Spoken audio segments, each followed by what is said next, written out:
ঈদের দিন টেবিলটাকে একটু ভিন্ন করে সাজানোর জন্য আমরা কিন্তু এই রেসিপিটা টেবিলে রাখতেই পারি।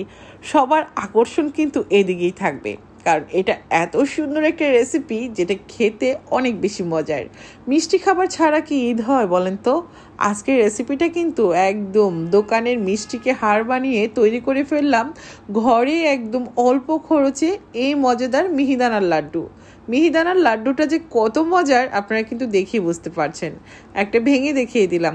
এই লাড্ডু একটা যে খাবে সে ঠান্ডা হয়ে থাকবে।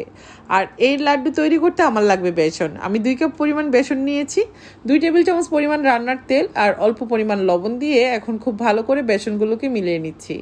নর্মাল টেম্পারেচারে পানি দিয়ে এখন একটা পাতলা ব্যাটার তৈরি করব। ব্যাটারের থিকনেসটা কেমন হবে আমি দেখিয়ে দিচ্ছি। একদমই পাতলা টাইপের একটা ব্যাটার তৈরি করে নিচ্ছি, যে ব্যাটারটা দিয়ে আমি আজকে লাড্ডুগুলো তৈরি করব। তবে ব্যাটারটাকে 10 মিনিটের জন্য রেস্টে রাখতে হবে।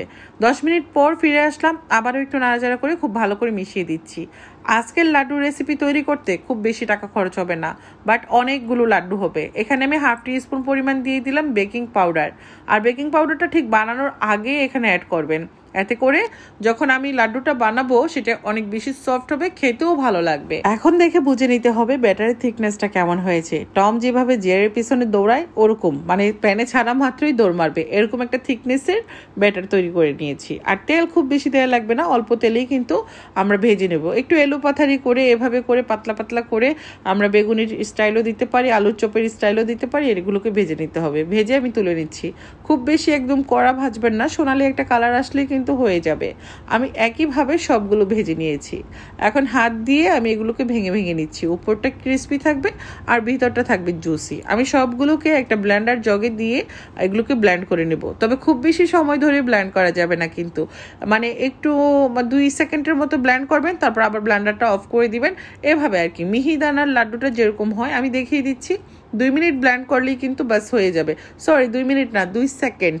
আর এই তো দেখুন 2 সেকেন্ডের মধ্যে কিন্তু এরকম একটা মিহিদানা, মানে ব্রেড কামটা যেরকম হয় না ঠিক ওরকম হবে। 2 কাপ বেসনের জন্য আমি 1.5 কাপ পরিমাণ চিনি দিয়ে দিলাম কড়াইয়ের মধ্যে। আর এখন আমি দিয়ে দিচ্ছি এখানে এলাচি পাউডার।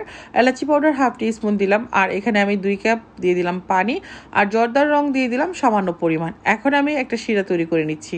শিরাটা একটু আঠালো টাইপের শিরাই হতে হবে, তাই কিন্তু পানির পরিমাণটা কম দিলাম যাতে শিরাটা তাড়াতাড়ি হয়ে যায়। শিরাটা হাত দিয়ে দেখবেন, যখন দেখবেন একটু আঠালো আঠালো হয়েছে তখন কিন্তু এখানে দিয়ে দিতে হবে ভেজে রাখা বেসনগুলো। দেওয়ার পর অনবরত এইভাবে নাড়তে হবে। নাড়তে নাড়তে যখন এটা দেখবেন পানিটা মানে শিরাটা এর সাথে লেগে গেছে তখন চুলা অফ করে দিতে হবে। এখন আমি দিয়ে দিচ্ছি আমার নিজের হাতে তৈরি করা দানাদার ঘি। আর যদি এই ঘি কারো লাগে আপনারা কিন্তু নিচে কমেন্ট অপশনে ফোন নাম্বার পেয়ে যাবেন, সেখানে ফোন করে অর্ডার করে নিতে পারবেন। এটা আমার নিজের হাতে তৈরি করা দানাদার ঘি। ঈদের মধ্যে তো ঘিটা সবারই লাগে, তাই না? এর মধ্যে অনেক আপুরাই কিন্তু আমার ঘি নিয়ে বাসায় ইউজ করতেছে আর ঘিয়েরও অনেক প্রশংসা পাচ্ছি আলহামদুলিল্লাহ। ঘিয়ের মধ্যে কিছু কাজু বাদাম আর কিছু কিশমিশ ভেজে নিলাম। আর এখন আমি দিয়ে দিলাম ভেজে রাখা বেসনের উপর।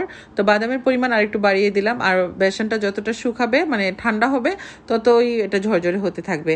তো আমি উপর থেকে দিয়ে দিচ্ছি কিছু এখানে গুঁড়া দুধ। আর গুঁড়া দুধটা দেওয়ার কারণে টেস্টটা অনেক বেশি ভালো আসবে। হালকা কুসুম গরম অবস্থায় এখন সমস্ত উপকরণগুলো হাত দিয়ে খুব ভালো করে মিশিয়ে নিচ্ছি। এই মতিচুর লাড্ডু যদি কাউকে বানায় একবার খাওয়ান, সে কিন্তু আপনার কাছে রেসিপি জানতে চাইবে। আর দেখুন অল্প খরচে কতগুলো লাড্ডু আমি তৈরি করতে পারতেছি। আর মাশাআল্লাহ এটা যখন কেউ খাবে না আপনাকে সে প্রশংসার জোয়ারে ভাসিয়ে দেবে। আজকে আমি যখন বাসায় তৈরি করেছি ইফতারে কিন্তু সবাই খুব মজা করে খেয়েছে আর সবাই আমার জন্য অনেক বেশি দোয়া করেছে। তো এইভাবে করে বাসায় কিন্তু ঈদের মধ্যে আপনি লাড্ডুটা তৈরি করে রাখতে পারেন। খরচও কম, খেতেও মজা আর দেখতেও অনেক বেশি সুন্দর। আসলে কি ঈদের মধ্যে আমরা কিন্তু অনেক টাইপের মিষ্টি খাবার তৈরি করি, এর মধ্যে কিন্তু এই লাড্ডুটা আমরা তৈরি করতেই পারি, তাই না?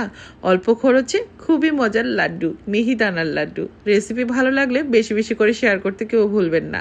আপনাদের একটা শেয়ার আমার জন্য অনেক বেশি উপকারী। আমি একটা ভেঙে দেখিয়ে দিয়েছি, আশা করছি আপনারা বুঝে গিয়েছেন এর টেস্টটা কেমন হবে। অনেক বেশি লোভনীয় দেখতে, তাই না?